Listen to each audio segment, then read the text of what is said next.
Policy को नहीं माना। लेकिन मैं धन्यवाद देना चाहूँगा स्वर्गीय भंवरलाल जी को, मास्टर जी को। उन्होंने मेरी फाइल को जब पढ़ा तो उन्होंने तत्काल फिर चौथी और पाँचवीं में अंग्रेजी की पढ़ाई शुरू करवाई।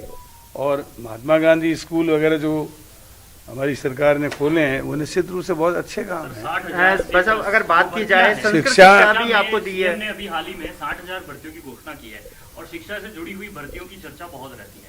उसे लेकर के सर किस तरीके से आप एश्योर करेंगे कि जो भर्तियां हैं बेरोजगारों को निश्चित रूप से समय समय पर मिल सके? तो आप जानते हैं कि भर्ती के लिए समस्त हमारे जो आयोग हैं उनके द्वारा भर्ती की जाती है। तो उनसे कहा जाएगा कि जल्दी से जल्दी वो जितने भी चयनित शिक्षक हैं उनकी सूची दें, उसके अनुसार उनकी पोस्टिंग कर दी जाएगी। संस्कृत की भी महत्वपूर्ण जिम्मेदारी आपको दी है। पिछले कुछ सालों से संस्कृत लगातार दयनीय स्थिति में पहुंचता जा रहा है, स्टूडेंट की संख्या कम है, शिक्षक नहीं है, वो कैसे निभाएंगे? जो शिक्षक की कमी है, जैसे जैसे वित्त विभाग से स्वीकृति मिलेगी हम उन पदों को भरते जाएंगे। अंग्रेजी माध्यमिक स्कूल एक मील का पत्थर साबित हुए हैं, इनको आगे बढ़ाने में कड़ी में क्या प्रयास किए जाए? मैंने बताया ना कि जो महात्मा गांधी स्कूल पहले खुले हुए हैं उनको देखते हुए नए स्कूल जो स्वीकृत होंगे वो खोले जाएंगे। और हमारी ये कोशिश रहेगी कि ज़्यादा से ज़्यादा इंग्लिश मीडियम के स्कूल सरकारी खुलें, ताकि जो निजी स्कूलों में गरीब व्यक्ति नहीं पढ़ सकते हैं उनको मौका मिल सके। कला सर, सबसे ज़्यादा टेंशन जो वाला काम रहता है इस विभाग में वो है तबादलों का। ये ट्रांसफर पॉलिसी की बात सभी लोग ने कही है लेकिन अभी तक पूरी नहीं हुई है। आपने पहले भी आपका तजुर्बा है, तो किस तरीके से आप एश्योर करेंगे कि ट्रांसफर पॉलिसी जो बन जाएगी तो उससे ये जो झंझट है बार बार का वो खत्म हो सकेगा? देखिए, ट्रांसफर पॉलिसी मैंने कहा ना हम लोगों ने पहले बनाई हुई थी, लेकिन आप ये समझिए कि पॉलिसी बन जाए और कोई प्रशासनिक आधार पे काम करना पड़े तो प्रशासनिक आधार भी रहना चाहिए। मान लीजिए किसी शिक्षक से जाने अनजाने में कोई अपराध हो गया, उसको तत्काल हटाना पड़ेगा या नहीं हटाना पड़ेगा?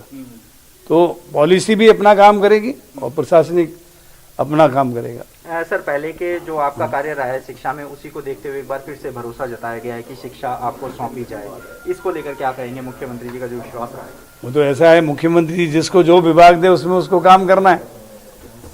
जो जिम्मेवारी कैबिनेट में माननीय मुख्यमंत्री जी दे देते हैं उस काम को करते रहना चाहिए। चलो तो आप देख रहे हैं बीडी कल्ला जी मीडिया से बातचीत कर रहे हैं। जो जिम्मेदारी उन्हें सौंपी गई है किस तरह से वो उसे देख रहे हैं, इस बारे में वो अपनी बात रख रहे थे। सहयोगी सुधीर लगातार हमारे साथ बने हुए हैं। जी सुधीर, अपना जवाब जारी रखें।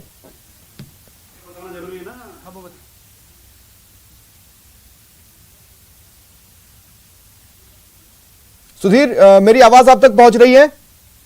जी बिल्कुल, ये बात सही है कि जो बैलेंस किया गया है, जी बिल्कुल, जो जिस तरह से बैलेंस किया गया है सबको, ये बात सही है कि मुख्यमंत्री अशोक गहलोत ने अपने विश्वस्त जो और नजदीकी जो लोग हैं जिन पे विश्वास किया जा सकता है उन लोगों को महत्वपूर्ण जिम्मेदारी दी गई है। जिस तरह से हम अभी दिनेश ने भी बताया और मैं भी उस बात से सहमत हूँ कि जो चिकित्सा विभाग था डॉक्टर रघु शर्मा के पास था वो प्रसादी लाल मीणा जी को दिया गया है। एक बड़े विभाग के तौर पर आता है, क्योंकि राजस्थान में अगर विभागों को देखें तो सबसे बड़े विभाग में शिक्षा विभाग आता है और शिक्षा विभाग यानी वो विभाग है जो राजस्थान में किसी भी राजनीतिक दल को बनाने या बिगाड़ने में कामयाब होता है। इसलिए चूंकि अब 2 साल बचे हैं, शिक्षकों के संबंधित जो भी जितनी समस्या है आज से लगभग 25 साल पहले की बात करें तो उस दौरान शिक्षा मंत्री रह चुके हैं बीडी कल्ला, तो उनको पूरा इस बात का अनुभव भी है कि जब गहलोत का पहला मंत्रिमंडल था उसमें शिक्षा मंत्री थे, तो लिहाजा अब वो बेखूबी इस विभाग को संभाल सकते हैं और जितने मुद्दे शिक्षा विभाग में चल रहे हैं उनका समाधान की दृष्टि से इनको यहाँ पर लगाया गया है। दूसरी बात करें चिकित्सा महकमे की, प्रसादी लाल मीणा को दिया गया, ये बहुत बड़ा महकमा है। दिनेश, जरा इस बात पे गौर फरमाइए कि जो उच्च शिक्षा जैसा महकमा है वो बदला गया है। उच्च शिक्षा भंवर सिंह भाटी के पास था और भंवर सिंह भाटी को एनर्जी विभाग दिया गया है। इसको किस तरह से समीकरण में देखते हैं आप? बिल्कुल, देखिए उच्च शिक्षा महकमा बहुत बड़ी जिम्मेदारी है और भंवर सिंह भाटी अब तक ये जिम्मेदारी संभाल रहे थे, लेकिन राजेंद्र यादव को जो है जिम्मेदारी दी गई है उच्च शिक्षा विभाग की। देखिए राजेंद्र यादव जो है वो अभी तक हम ये कह सकते हैं कि वो ठंड में थे एक तरीके से, क्योंकि उनके पास कोई बहुत ज़्यादा महत्वपूर्ण महकमा नहीं था। वो मोटर गैराज आयोजना उस तरह के जो है मंत्री थे, कहीं जो है चर्चाओं में भी नहीं रहते थे राजेंद्र यादव। लेकिन अब उच्च शिक्षा विभाग की उनके पास जिम्मेदारी है तो उन्हें जो है वो बहुत सक्रिय रहना पड़ेगा इस महकमे को संभालने के लिए। एक बड़ा नाम था जो लगातार बसपा से कांग्रेस में शामिल आए और उनके लिए वो लगातार कह रहे थे कि जब बुढ़े हो जाएंगे तो शादी करवाने का क्या फायदा। और इस तरह की जो बातें हो रही थी, राजेंद्र गुड़ा का मैं इशारा कर रहा हूँ, उनको कौन सा विभाग दिया, किस तरह से वो काम करने वाले हैं? देखिए, राजेंद्र गुड़ा पहले भी राज्य मंत्री रहे हैं। इस बार जो उन्हें दिया गया है वो सैनिक कल्याण विभाग दिया गया है। इसके साथ ही home guard and civil defence, Panchayati Raj and rural development में उन्हें राज्य मंत्री के तौर पर वो साथ में जो है वो काम करेंगे राज्य मंत्री के तौर पर। तो महकमे तो महत्वपूर्ण है पंचायती राज और ग्रामीण विकास के लिहाज से देखा जाए तो नए सिरे से, क्योंकि 10% की लगभग भागीदारी महिलाओं की रही है इस पूरे मंत्रिमंडल में। 3 मंत्री जो है वो महिलाएं बनाई गई है। अब उन महिलाओं में कौन कौन सी महिलाएं, जिनको कौन कौन से विभाग दिए गए? ममता भूपेश हो गई, जायदा खान हो गई, शकुंतला रावत हो गई, इन तीनों का जरा बताएं। बिल्कुल, देखिए, शकुंतला रावत को तो खासतौर पे चौंकाने वाला है जिस तरीके से पहली बार वो मंत्री बनी और पहली बार में उद्योग जैसा महकमा उनको मिला है। तो बड़ी जिम्मेदारी जो है उनको दी गई है। और इसके साथ ही देवस्थान विभाग की जिम्मेदारी भी वो संभालेंगी। तो शकुंतला रावत तो जो है हम कह सकते हैं कि बड़ी चौंकाने वाला जो है उनको विभाग दिया गया है। और इसके साथ ही जो बात कर रहे हैं हम ममता भूपेश की, ममता भूपेश को प्रमोट किया गया है। राज्य मंत्री थी और अब कैबिनेट मंत्री बनाया गया है, लेकिन महकमा वही है। देखिए, उसी महकमे में प्रमोट किया गया है। बेहतर काम वो कर रही थी महिला और बाल विकास महकमे में। तो अब जो है उन्होंने बातचीत में, न्यूज 18 की बातचीत में भी कहा था कि मैंने तो इस महकमे में बहुत अच्छा काम किया है। तो कहीं ना कहीं उनकी इच्छा भी थी इसी महकमे में रहने की। हाँ, बिल्कुल, देखिए, महिला हैं और इस महकमे में काफी कुछ करने की गुंजाइश है। एक उड़ान योजना जो है वो सरकार लेकर आने वाली है, जल्दी ही लॉन्च होने वाली है। उस योजना की जिम्मेदारी भी उन पर रहेगी, सही तरीके से वो क्रियान्वित हो जो है। रोक रहा हूं आपको, इसी कड़ी में बातचीत जारी रखेंगे। हमारे सहयोगी महेश बातचीत कर रहे हैं बीडी कल्ला जी से। शिक्षा विभाग में शिक्षा का विस्तार खूब हुआ है और होता रहेगा, लेकिन कुल मिलाकर के हमें आने वाले वक्त में शिक्षा में गुणवत्ता लाने के लिए काम करना होगा। शिक्षा में गुणात्मक सुधार की आवश्यकता है, बेहतर प्रबंधन की आवश्यकता है। हमारे सरकार ने पिछले 3 वर्षों में बहुत अच्छे काम किए। महात्मा गांधी स्कूलें बनाई, स्कूलों का विस्तार किया और साथ साथ रिक्त पदों को भरने के लिए भी त्वरित कार्रवाई हुई है। जो रह गई है कार्रवाई है उसको और आगे पूरा करेंगे। और साथ साथ विद्यालय विकास समितियों को जो है स्ट्रेंथन दी जाएगी। विभाग तबादलाओं और नियुक्तियों को लेकर के बड़ी चर्चाओं में रहता है। किस तरीके से आप देखते हैं कि समय पर तबादले हो जाए, नीति के तहत हो जाए, और जो पदस्थापन और नियुक्तियां रहती है, डेपुटेशन रहते हैं, उसको लेकर के किस तरह से आप लोग देखते हैं? देखिए, अभी तो तबादलों पे वैसे ही प्रतिबंध लगा हुआ है और प्रतिबंध के बाद वैसे ही मिड सेशन है। जब तक स्कूलें खोलेंगी तब तक कोई न कोई अच्छी तरीके से देखेंगे किस तरह से शिक्षकों का कल्याण हो, शिक्षकों की जो है समस्याओं को सुनकर उनसे बातचीत करके कोई न कोई रास्ता निकालेंगे। रैंकिंग को लेकर के शिक्षा विभाग बड़ी कोशिश करने लगा है। प्रदेश जो है वो लगातार रैंकिंग में अव्वल लाते जा रहा है। तो किस तरह से शिक्षा में एक रैंकिंग मेंटेन की जा सकेगी और जिले जो है वो भी एक अच्छे रैंकिंग हासिल कर सके, उसको लेकर के? देखिए, शिक्षा का साक्षरता का प्रतिशत बढ़े और साक्षरता के प्रतिशत के साथ साथ सब लोग जो हैं स्कूल जाएं और कोई भी ये समझ स्कूलों में बेहतर शिक्षा हो। जहाँ जहाँ गाँव में कुछ विषय खुले हुए हैं, कुछ नहीं खुले हैं, तो उन सबको एक तरीके से सारे विषय उनको बराबर पढ़ने के लिए मिलें और कुल मिलाकर समय पर स्कूल खुलें, समय पर अध्यापक वहाँ पढ़ाएं और उनका एक्स्ट्रा को करिकुलर एक्टिविटीज़ में उनको का सर्वांगीण विकास कैसे हो, इसके लिए प्रयत्न किया जाए। अंतिम सवाल, जिस तरह से ये मंत्रिमंडल पुनर्गठन रहा है, क्या आप देखते हैं कि सत्ता और संगठन को इससे मजबूती मिलेगी और तमाम जो विवादों की बातें हो रही थी वो दूर हो सकेगी? निश्चित रूप से आपने देखा होगा कि सब प्रकार के लोगों को इसमें सम्मिलित किया गया है और ये जो नई टीम बनी है ये 2023 में कांग्रेस को पुनः प्रतिस्थापित करेगी, पुनः लेके आएगी। और ख़ास तौर से इसमें जिन जिन लोगों को विभाग दिए गए हैं वे विभाग के या तो अनुभवी लोग हैं और या ये कहना चाहिए कि ऐसे लोग जिनकी रुचि को देख के विभाग दिए गए हैं। तो मैं समझता हूँ कि इससे राजस्थान में अच्छा होगा, राजस्थान का चहुमुखी विकास होगा। राजस्थान के चहुमुखी विकास की उम्मीद कर रहे हैं शिक्षा मंत्री बीडी कल्ला और कह रहे हैं कि शिक्षा विभाग को एक नई मजबूती मिल सकेगी और इस दिशा में उनकी कोशिशें और उनकी प्राथमिकताएं होंगी। महेश दाधीच, न्यूज़ 18, जयपुर। हुए सहयोगी दिनेश के साथ। सुधीर, मैं जब हमने देखा कि कई सारे चेहरे ऐसे हैं जिन्होंने अपनी अपनी जिम्मेदारी को रिटेन किया है, उसी की आप भी बातचीत कर रहे थे, मैं जानना चाहता हूं कि रमेश मीणा, उनका विभाग क्या है, उन्हें क्या जिम्मेदारी मिली है? रमेश मीणा का जो विभाग दिया गया है वो विभाग है,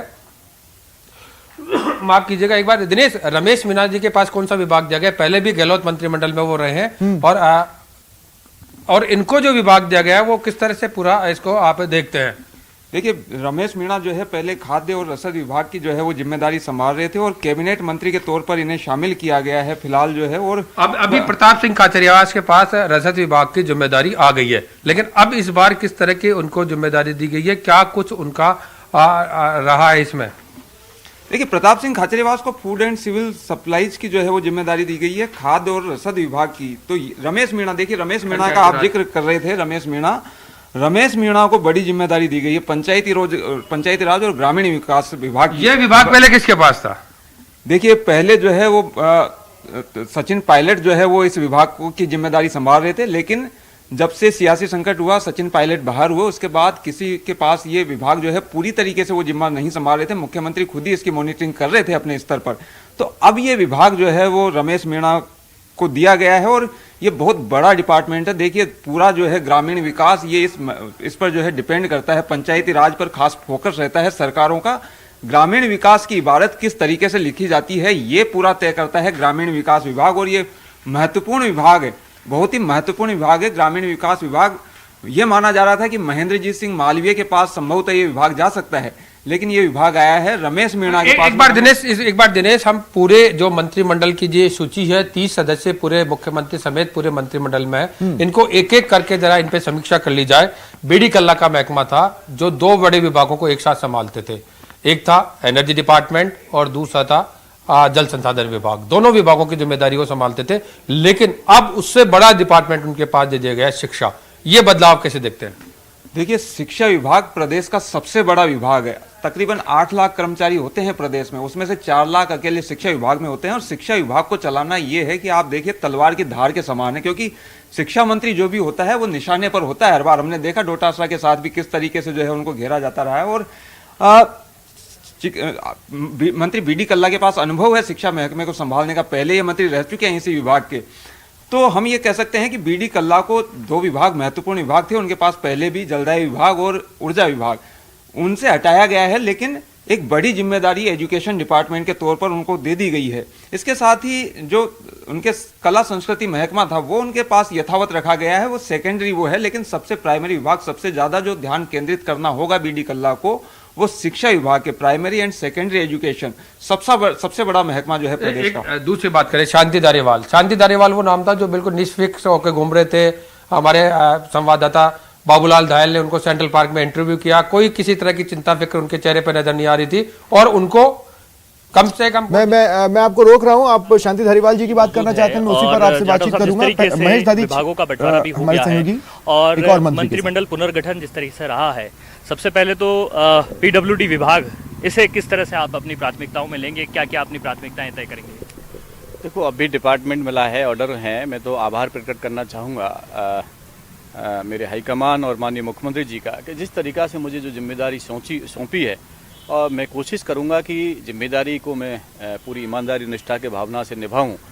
यही हमारा लक्ष्य है। सरकार की योजनाएं हैं, उनमें हम लोग कैसे बेहतरीन काम कर सकते हैं, गांव गरीब जनता को हम कैसे लाभ दे सकते हैं, और जो योजना है सरकार की उनको हम गांव तक गरीब तक पहुंचाएं। ये हमारा लक्ष्य है और मिशन 2023 में हम दोबारा कांग्रेस पार्टी की सरकार लाएं, ये हमारा मुख्य लक्ष्य है। तो सार्वजनिक निर्माण से जुड़े हुए विभाग में बहुत सारी समस्याएं, बहुत सारी जो जनता से जुड़ी हुई बातचीत रहती है वो रहती है, और खासतौर पर सड़कों से संबंधित, तो इन चीज़ों को लेकर के निर्माण से संबंधित किस तरीके से आप देखते हैं कि एक विज़न जो है वो अभी से लेकर के आपको चलना होगा और उस पर तैयारी जरूर होगी?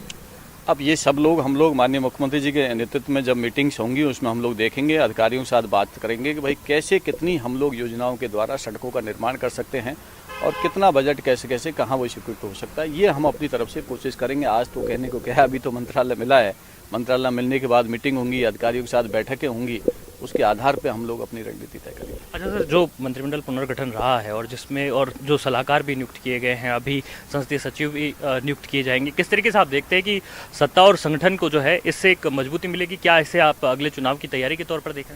बिल्कुल बिल्कुल, सत्ता और संगठन का तालमेल बहुत बेहतरीन है। उसी का नतीजा है कि पूरे प्रदेश में जिस तरीका से कांग्रेस पार्टी के पक्ष में लोगों ने वोट किया है, चाहे वो गांव का सरपंच का चुनाव है, चाहे पंचायत राज में चाहे वो प्रमुख का चुनाव है, चाहे वो प्रधानों का चुनाव है, चाहे नगर निगम का चुनाव है, नगर पालिका के चुनाव है, तमाम चाहे नगर परिषद के चुनाव हैं, चाहे बाई इलेक्शन में, हमेशा जनता ने कांग्रेस पार्टी का साथ दिया है और जो सरकार की योजनाएं उनको सराहा है, जिसके कारण भारतीय जनता पार्टी आज तीसरे नंबर की पार्टी हो गई और जमानत जब्त हो गई।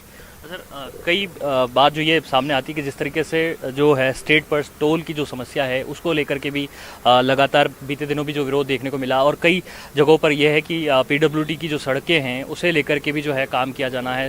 तो ऐसे में कई सारी जो जनता से जुड़ी हुई सीधी जो बातें हैं उसे लेकर के किस तरीके से रहेंगे, क्योंकि जनता से ही सीधा जुड़ाव सरकार का है और सरकार जो है वो जनता के कल्याण के लिए सोचती है। पीडब्ल्यूडी वही विभाग है। बिल्कुल, मैंने कहा ना कि हम लोग अपनी तरफ से कोशिश करेंगे।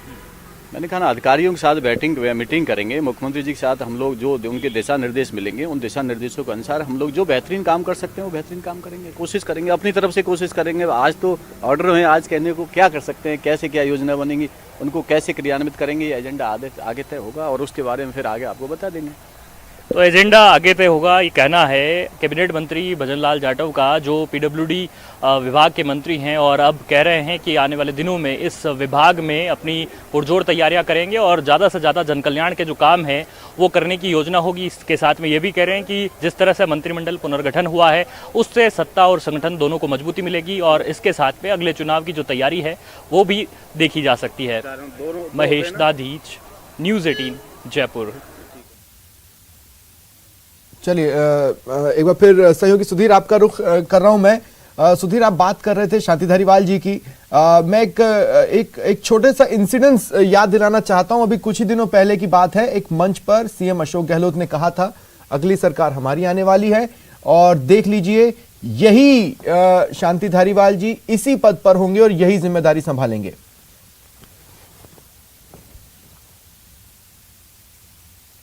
अगर इसको इशारा समझा जाए तो ये पहले से ही इशारा हो गया था। हम 2023 की बात नहीं कर रहे, यहाँ फिलहाल अभी की बात कर रहे हैं और अभी उन्होंने इस बात का इशारा दे दिया था कि अभी अगर मंत्रिमंडल पुनर्गठन होता है और हुआ है तो उनको वो ही विभाग पूरी ऐसे कैसे रखे हैं। हालांकि सरकार ने जो तैयारी की है, कांग्रेस पार्टी की जो सरकार है राजस्थान में, उसने 2023 को ध्यान में रखकर ही पूरे मंत्रिमंडल का पुनर्गठन किया है। उसी हिसाब से सारे विभाग दिए गए। लेकिन यहाँ के जो प्रदेश प्रभारी अजय माकन, उन्होंने हालांकि कहा है कि अगर कोई संगठन में काम करना चाहेगा तो उसको बाद में संगठन में ले लिया जाएगा।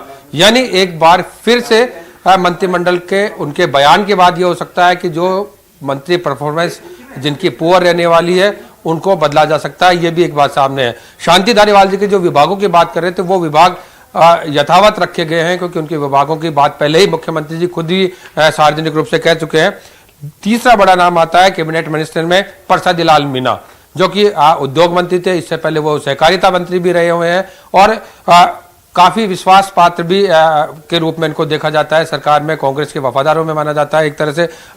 दिनेश से बात करेंगे। दिनेश लंबे समय से कांग्रेस संभालते रहे। कांग्रेस प्रसादी लाल जी मीणा को किस तरह से देखते हैं? नंबर 3 पे कैबिनेट की श्रेणी में उनको रखा गया है। बिल्कुल, देखिए प्रसादी लाल मीणा वरिष्ठ मंत्री हैं, लगातार जो है वो गहलोत सरकार के उसमें पहले राज्य मंत्री रहे, फिर कैबिनेट मंत्री रहे, सहकारिता विभाग का जिम्मा संभालते थे पहले, अब फिर उद्योग विभाग दिया गया उन्हें जब इस बार जिम्मेदारी दी गई तो, और अब उन्हें जो है वो मेडिकल एंड हेल्थ। देखिए ये बिल्कुल ही चौंकाने वाला नाम है, बहुत चौंकाने वाला नाम है कि प्रसादी लाल मीणा को चिकित्सा महकमे की जिम्मेदारी दी गई है, क्योंकि ये माना जा रहा था कि डॉक्टर रघु शर्मा के बाहर जाने से ये पद खाली हुआ है और ये माना जा रहा था कि डॉक्टर महेश जोशी जो है वो चिकित्सा महकमे की जिम्मेदारी संभालेंगे, लेकिन उद्योग विभाग से हटाकर उन्हें दिया गया है। हम ये कह सकते हैं कि थोड़ा और प्रमोट जो है प्रसादी लाल मीणा को किया गया है। चौथा नाम आता है लालचंद कटारिया। लालचंद कटारिया ने पहले भी ये बयान दिया था कि मैं संगठन में काम करना चाहता हूं, लेकिन मुख्यमंत्री जी ने उन्हें अपने पास रखा और पूरा विश्वास जताया है और वही विभाग दिए गए हैं जो कि उनके पास पहले से थे। एग्रीकल्चर, एनिमल हस्बेंड्री और फिशरीज, पशुपालन और कृषि और मछली विभाग, मछली पालन का विभाग ये कहे, वो दिया गया है। देखिए, लालचंद कटारिया तो खुद अक्सर खेतों में ही नजर आते हैं। वो हम जब भी उन्हें अप्रोच करने की कोशिश करते हैं तो वो अक्सर यही कहते हैं कि मैं खेतों में हूँ, आप यहीं पे जो है वो आ जाए। तो वो खुद जो है वो किसानी से जुड़े हुए हैं, खुद खेती करते हैं, तो जुड़ाव है उनका इस महकमे से और बहुत अच्छा काम वो कर रहे हैं। वो जो है संगठन में काम करने की इच्छा उन्होंने एक बार जरूर जताई थी, लेकिन मुख्यमंत्री चाहते हैं कि वो उनके साथ काम करते रहें मंत्री के तौर पर, और उन्हें जो है बरकरार रखा गया है मंत्रिमंडल में। और कृषि महकमा, देखिए सबसे बड़े महकमों की अगर बात की जाए तो कृषि महकमा जो है उनमें सबसे महत्वपूर्ण है। लाखों किसानों तक, प्रदेश के लाखों करोड़ों किसानों तक किस तरीके से सरकारी योजनाओं का लाभ पहुंचे। देखिए, किसान वर्ग जो है, हम ये कह सकते हैं कि सत्ता का जो रास्ता जाता है ना, वो खेतों से होकर गुजरता है, और किसानों को जिसने साध लिया उसकी सत्ता में वापसी तय है। तो लालचंद कटारिया पे अशोक गहलोत को विश्वास है। यानी शिक्षक और किसान दो ऐसे बड़े वर्ग है। सरकारी क्षेत्र की बात करें तो शिक्षक, और बाकी आम मतदाता की बात करें तो किसान। बिल्कुल, देखिए राजस्थान की अगर बात की जाए तो राजस्थान में 70% आबादी ग्रामीण क्षेत्र में निवास करती है, और अधिकांश जो है वो कृषक वर्ग से जुड़ाव रखते हैं, और सरकार जो है वो कई योजनाएं भी लेकर आए हैं किसानों के लिए। तो किसानों को साधना जो है वो, देखिए हर दल की मजबूरी होती है किसानों को साधना। तो गहलोत सरकार की भी काफी खास फोकस है किसानों पर। जिस तरीके से पिछले दिनों में योजनाएं लाई गई, बिजली के बिल में उन्हें रियायत दी जा रही है, किसानों को हर महीने 1000 रुपए की रियायत दी जा रही है, किसानों को पेंशन जो है शुरू की गई है, और जो योजनाएं उन्हें जो है वो अनुदान मिल रहा है। अगर वो यूनिट वगैरह लगाना चाहते हैं तो इस तरह की योजनाएं वो किसानों तक पहुंचे, तो उसका बड़ा फायदा मिशन 2023 जो लेकर चल रही है सरकार, उसमें मिल सकता है। इसी वजह से कटारिया जो है प्रमोद जैन भाया कोटा संभाग के बड़े नेता के रूप में सामने आते हैं, और वो पहले भी मंत्री रहे हैं, अभी भी मंत्री है, और उनका विभाग भी यथावत रखा जा रहा। जबकि माना यह जा रहा था कि खान विभाग रामलाल जाट के पास जा सकता है, क्योंकि पहले भी यह महकमा उनके पास रहा था। लेकिन वही मुख्यमंत्री अशोक गहलोत ने वापस से प्रमोद जैन भाया पे ही अपना विश्वास जताया। अब बिल्कुल देखिए, प्रमोद जैन भाया हाड़ौती क्षेत्र से आते हैं, बड़े नेता हैं, संगठन में भी उनकी अच्छी मजबूत पकड़ जो है मानी जाती है, और काम कर रहे हैं, बहुत अच्छा काम कर रहे हैं खान विभाग में। और वो प्रमोद जैन भाया देखिए बिल्कुल कॉन्फिडेंट थे कि उनके पास यही महकमे रहेंगे। उनके जो हमारी जो चर्चा होती थी कभी कभार जो है सूत्रों के जरिए, या हमारे जो बीच में जो लोग रहते हैं उनके जरिए जो है उनसे चर्चा होती थी कई बार, तो उनके लोग जो है समर्थक वो कॉन्फिडेंट थे कि प्रमोद जैन भाया के पास वो कैबिनेट मंत्री भी रहेंगे और उनके पास महकमे भी यही रहेंगे। तो प्रमोद जैन भाया पर जो है वो विश्वास बरकरार है। और गोपालन जैसा महत्वपूर्ण जिम्मा, देखिए गोपालन महकमा भी काफी महत्वपूर्ण जिम्मा है। डेयरी रोक रहा हूँ आपको, आप जारी ट्रांसपोर्ट मिनिस्टर बनाए गए हैं। ओला साहब, कैसा लग रहा है आपको? ब्रजेंद्र ओला जी जो पार्टी की हाईकमांड ने जो जिम्मेदारी सौंपी है वो ठीक सोच के ही सौंपी होगी। और जो ये मैं आपको एक थोड़ी छोटी जानकारी और दे दूं कि मेरे पिताजी 80 के दशक में ट्रांसपोर्ट मिनिस्टर थे, और उस समय पहली बार रोडवेज मुनाफे में आई थी, न उसके बाद आई न पहले आई। अब तो काफ़ी स्थितियां बदल गई, तो कोशिश करेंगे रोडवेज की भी स्थिति ठीक हो, और सड़क परिवहन जो विभाग है उसमें काम करने का बहुत स्कोप है। और पिछले कई सालों से आप देख रहे हो वो चर्चा में रहता है। मेरी कोशिश होगी कि नीट क्लीन काम उसमें किया जाए, पारदर्शी, भ्रष्टाचार मुक्त। और किस तरह से आप लगाम लगाएंगे? इंस्पेक्टर राज चलता है ट्रांसपोर्ट में, तो किस तरह से पारदर्शी बनाएंगे आप? इस विभाग में रहा हूँ, मैंने कोशिश करी है कि पारदर्शिता से काम हो, और मैं मेरी जो निष्कलंक कालग्रस्त हो जाता है तो इससे कोई दुर्भाग्यपूर्ण बात हो नहीं सकती। तो हम विभाग में कोशिश करेंगे सुरक्षा जो के नियम हैं उनको पूर्णता से लागू करें, और आप देखेंगे काफी इसमें हम काम करें। महकमा बहुत बड़ा है, माना यही जा रहा था कि आपको कैबिनेट बर्थ मिलेगी, राज्य मंत्री बनाया गया, लेकिन इंडिपेंडेंट चार्ज मिल गया, इसलिए भरपाई हो गई। आपको लगता है कि अब कोई दिक्कत नहीं है? स्वतंत्र प्रभार भी अपने आप में बहुत बड़ी बात होती है। सोनिया जी का मैं आभार प्रकट करता हूं, और पूरी हाईकमांड का आभार प्रकट करता हूं, राहुल जी का, प्रियंका जी का, जो मुझ में विश्वास व्यक्त किया है उस पर, और मैं समझता हूं आगे भी ठीक ही होगा। आपको लगता है कि जो तमाम जो गुजरी बातें हैं वो यानी पुरानी बातें हो गई, एक नई शुरुआत कर रहे हैं अब आप सब लोग? हमने तो बहुत पहले से ही नई बातें शुरुआत कर रखी है। हम तो सब सोनिया कांग्रेस के सिपाही हैं। सोनिया जी हमारी राष्ट्रीय अध्यक्ष हैं, और उनके नेतृत्व में, राहुल जी के नेतृत्व में और प्रियंका जी के नेतृत्व में हम काम कर रहे हैं और उन्हीं के निर्देश पर कर रहे हैं। तो कोई ऐसी बात है नहीं गुटबाजी वाला। सीएम साहब ने बड़ी जिम्मेदारी सौंपी है महकमे में, आप ऐसा क्या करके दिखाएंगे? प्रायोरिटी क्या होगी सबसे पहली ओला साहब की? मेरी प्रायोरिटी सबसे पहले ये होगी कि विभाग में जो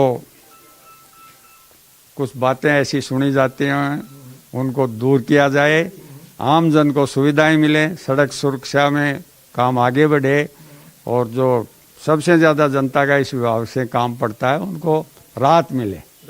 हाँ जी। रोडवेज घाटे में है बुरी तरह से, सरकार से एक्स्ट्रा अतिरिक्त फंड लेना पड़ता, तब कहीं जाकर के कंडक्टरों को और चालकों को तनख्वाहें मिलती हैं। तो आप ये धारणाएं बदल देंगे, घाटे से उबार देंगे, कोई है ऐसा आपके दिमाग में? आप ये देखिए, मेरे पास कोई जादू की छड़ी नहीं है, पर टीए पाई एक बार भारत के रेलवे मंत्री थे इंदिरा जी के मंत्रिमंडल में, उनसे पूछा गया कि ये आपका रेलवे घाटे में क्यों चल रहा है, तो उन्होंने कहा हमारी कुछ सोशल रिस्पॉन्सिबिलिटी भी होती है, ये कोई व्यापार करने का वो नहीं है, कंपनी नहीं है, तो सोशल रिस्पॉन्सिबिलिटी हमारी रोडवेज चलाना, लोगों को साफ सुथरी बसें मिलें, सुविधाजनक मिलें। अगर रोडवेज नहीं और आप प्राइवेट परिवहन पर छूट से, तो आप कल्पना कर सकते हो क्या हो उसमें स्थिति। फिर भी रोडवेज के बारे में मैं दूसरी स्टेटों से अध्ययन करूंगा। पंजाब और हरियाणा में ये निगम नहीं है, डिपार्टमेंट की तरह चलती है, हम उस मॉडल पर भी विचार करेंगे। खुश हैं नई जिम्मेदारी से ओला साहब? मैं तो हमेशा ही खुश रहता हूँ। बहुत बहुत शुक्रिया। ये थे नए रोड और ट्रांसपोर्ट मिनिस्टर बृजेंद्र सिंह ओला, जिनका कहना है कि जो उनको जिम्मेदारी दी गई है उस पर वो खरा उतरेंगे और डिपार्टमेंट को आगे बढ़ाने में कोई कमी नहीं छोड़ेंगे। कैमरा पर्सन मान सिंह के साथ Babulal धायल, news 18 Jaipur.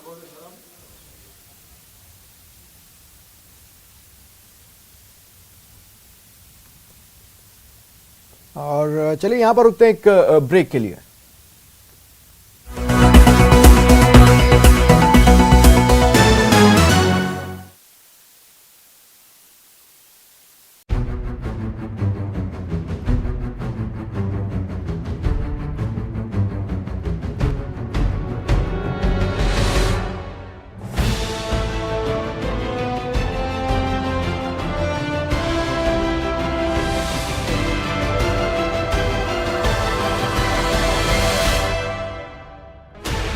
Sixteen channels, 15 languages, 26 states, 1,200 plus reporters, 66.9 crore viewers. India's largest news network, News 18 Network.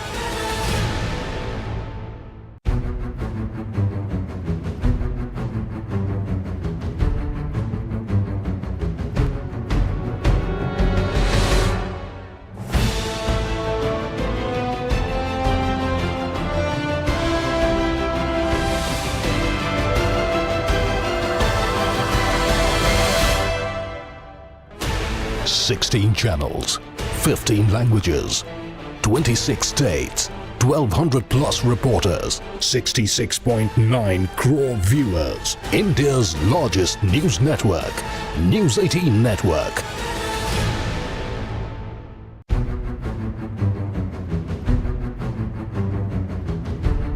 के साथियों को बुला लूंगा, आपके जो अच्छे सुझाव होंगे उनको मैं स्वीकार कर लूंगा।